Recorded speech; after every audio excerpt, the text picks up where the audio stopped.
আমি মহিয়সী, আমার সুরে সুর বেঁধেছে জ্যোৎস্না বিনা নিদ্রাবিহীন শশী।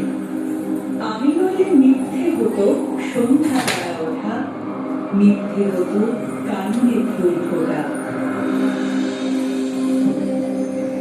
রবীন্দ্র সৃষ্ট নবজাগরণের নারী চরিত্ররা কেবল মমতাময়ী নয়, তারা ব্যক্তিত্বের স্বাধীন চেতা, প্রগতিশীল।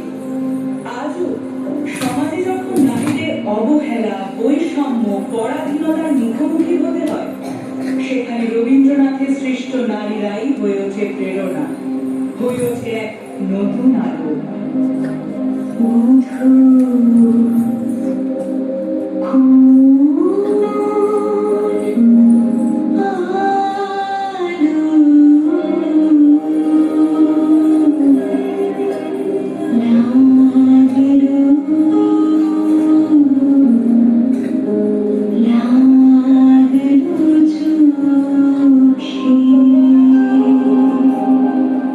রবি ঠাকুরের বিনোদিনী বিধবা নারী হয়েও নিজের ইচ্ছেকে গুরুত্ব দিয়ে যৌবনের রং, রূপ, গন্ধ, আস্বাদন মধ্যে ভেঙেছিল সমাজের বিধিনিষেধ।